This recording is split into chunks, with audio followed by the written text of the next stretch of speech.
How do Indians affect me? Well, they developed food that I like.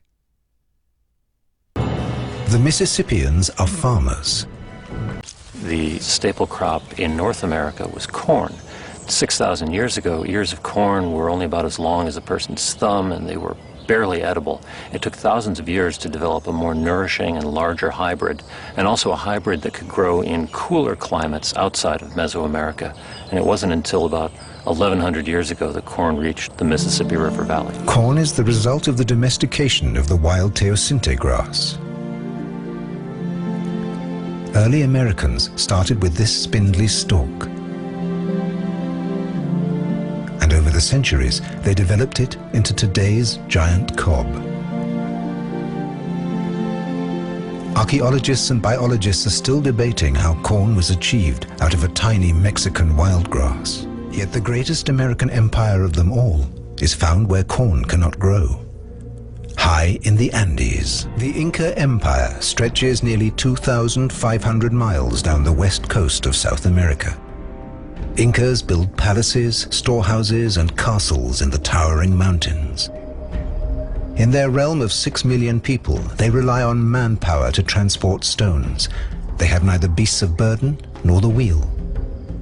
And the energy for that is provided by another amazing foodstuff. A tuber native to America and unknown in Europe. Cultivated here 8,000 years ago in the region around Lake Titicaca in today's Peru and Bolivia at an altitude of 4,000 meters. What is now a staple food in Europe was a South American invention.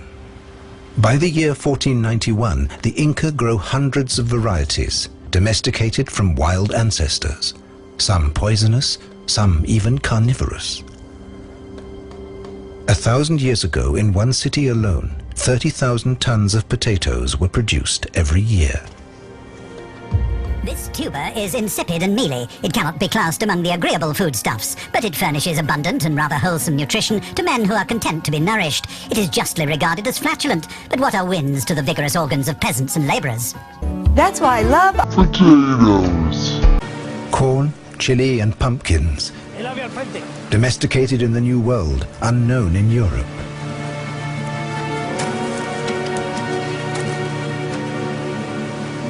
Tomatoes and potatoes.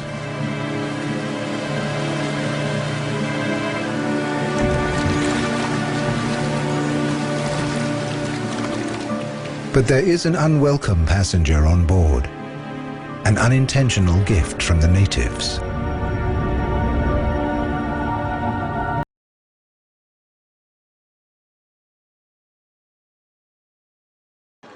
Blackfeet, you're welcome to stay amongst me and my tribe for the night until the spirits leave you.